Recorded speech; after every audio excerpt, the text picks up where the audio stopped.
జై బీసీ, జై పూలే. ఈరోజు చాలా శుభ పరిణామం, ఒక గుడ్ న్యూస్ విన్నాం. బీజేపీ పార్టీ కేంద్ర మంత్రి అశ్విని వైష్ణవ్ తోటి ఒక స్టేట్మెంట్ ఇప్పించింది. రేపు జరగబోయే జనాభా లెక్కలలో కులగణన చేస్తామని చెప్పింది. దీనికోసం అనేక బీసీ సంఘాలు దశాబ్దాలుగా పోరాటం చేస్తున్నాయి. ముఖ్యంగా తెలంగాణ బీసీ సంక్షేమ సంఘం 2016 నుంచి నేటి వరకు సంవత్సరంలో 2-3 సార్లు జంతర్ మంతర్కు పోయి జంతర్ మంతర్లో ధర్నా నిర్వహించి ప్రధాన డిమాండ్, మొట్టమొదటి డిమాండ్ దేశవ్యాప్తంగా కులగణన జరిపించాలి. 2021 లెక్కలలో ఖచ్చితంగా దేశవ్యాప్తంగా సమగ్ర కులగణన జరిపించాలని డిమాండ్ చేశాం. 1931 తర్వాత నేటి వరకు జనాభా లెక్కలు లేవు, వాటిని ఖచ్చితంగా జరిపించాలని చెప్పి మేము డిమాండ్ చేసినాం. తెలంగాణ బీసీ సంక్షేమ సంఘం తరఫున 2011లో యూపీఏ గవర్నమెంట్ కులగణన చేసినప్పటికీ అది అసంపూర్తిగా ఉంది. తర్వాత రాహుల్ గాంధీ గారు ఈ ఎజెండాను తన భుజం మీద వేసుకొని కాశ్మీర్ టు కన్యాకుమారి పాదయాత్ర చేస్తూ ఆయన ప్రతి మీటింగ్లో దేశవ్యాప్త కులగణన చేయాలనేటటువంటి విషయాన్ని చెప్పడం జరిగింది. దేశవ్యాప్త సమగ్ర కులగణన. ఇక్కడికి జాతీయ బీసీ కమిషన్ హైదరాబాద్ వచ్చినప్పుడు 2022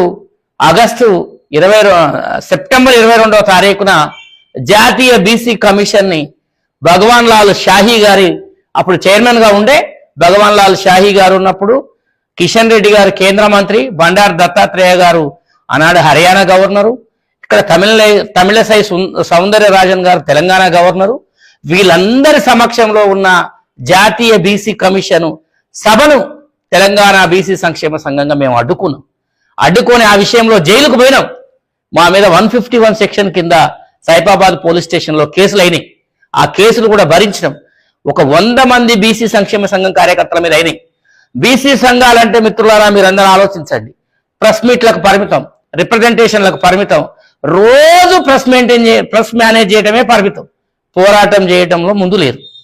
ఇప్పటి వరకు బీసీ సంఘాల నాయకులు, బీసీ సంఘాలు నడిపే నాయకుల్ని మీరు అడగండి, వాళ్ళ సంఘం వల్ల మూవ్మెంట్ చేయటం వల్ల వాళ్ళ మీద ఎన్ని కేసులు అయినాయి.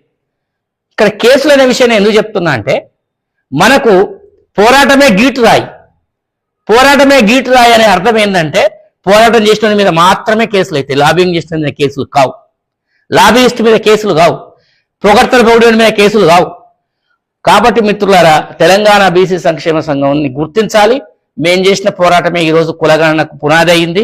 బీజేపీ పార్టీ మెడలు వంచి ఈరోజు ఆయన అశ్విని వైష్ణవ్ గారు ప్రకటించిండు, బీజేపీ పార్టీ మెడలు వంచి రాహుల్ గాంధీ గారితో గతంలో నేను కలిసినప్పుడు కూడా రాహుల్ గాంధీ గారు కూడా చాలా సిన్సియర్గా స్ట్రిక్ట్గా చెప్పిన, మీరు బీసీ వాదాన్ని నెత్తికెత్తుకోకపోతే, బీసీ వాదాన్ని బీసీలని మీ భుజ స్కంధాల మీద మీ పార్టీ వేసుకోకపోతే మీ పార్టీ ఎవ్వరు కాపాడలేడు సార్, ఖచ్చితంగా వేసుకోవాలని చెప్పి నేను రాహుల్ గాంధీ గారితో 15 నిమిషాలు మాట్లాడినప్పుడు పాదయాత్ర సమయంలో ఆందోళన నియోజకవర్గంలో పాదయాత్ర జరుగుతున్న అల్లాదుర్గు దాటిన తర్వాత. అయితే అదే ధర్మిల పనిచేస్తూ వస్తున్న క్రమంలో అనేక పర్యాయాలు, నిన్న మొన్న కాంగ్రెస్ పార్టీ రేవంత్ రెడ్డి గారి నాయకత్వంలో ఢిల్లీలో ప్రోగ్రాం పెట్టినప్పుడు కూడా అక్కడ కూడా బీసీలకు దేశవ్యాప్తంగా సమగ్ర కులగణన చేయాలని చెప్పి కూడా గర్జించి చెప్పడం జరిగింది. నిన్న మొన్న మీటింగ్లలో కూడా అదే చెప్పినాం. నిన్న కాక మొన్న ఇందిరా పార్క్లో పెట్టిన మీటింగ్లో కూడా అదే చెప్పినాం. బీజేపీ పార్టీ ఇచ్చిన ఈ తీర్మానాన్ని, క్యాబినెట్ ఇచ్చిన తీర్మానాన్ని, ఈ నిర్ణయాన్ని మేము స్వాగతిస్తున్నాము.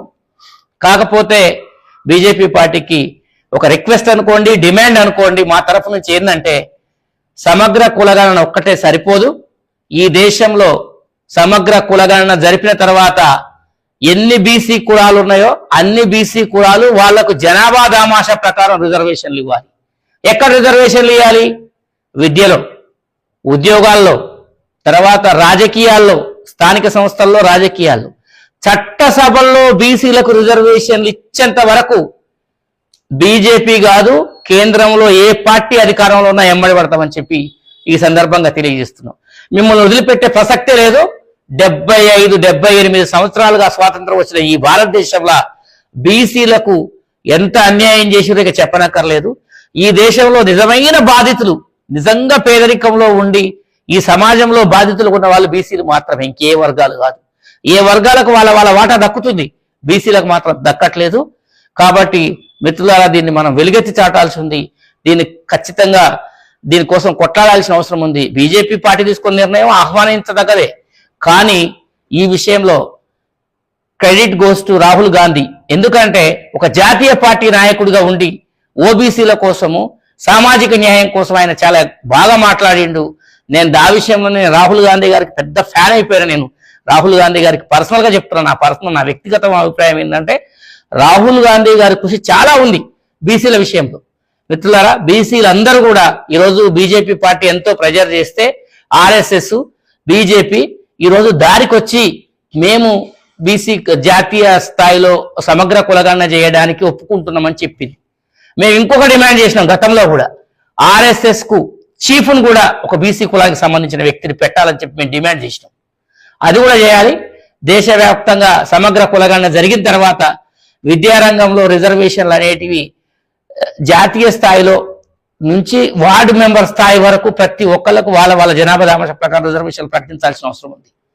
అదేవిధంగా విద్య తర్వాత ఉద్యోగాల్లో వాళ్ళ జనాభా దామాషా ప్రకారం రిజర్వేషన్లు బీసీలకు ఇవ్వాల్సి, ఓబీసీలకు ఇవ్వాల్సిన అవసరం ఉంది. ఇప్పటి వరకు కోర్టులు పన్నాగం బన్ని కోర్టులు కుట్రలు చేస్తున్నాయి బీసీల మీద. బీసీలకు సంబంధించిన రిజర్వేషన్లు అనగానే కోర్టులు ఎప్పుడు అడ్డం పడతాయి. ఆ కోర్టులకు వీలు లేకుండా పార్లమెంట్లో తీర్మానం చేసి దాదాపుగా 50% సీలింగ్ ఉన్న దాన్ని ఎత్తివేసి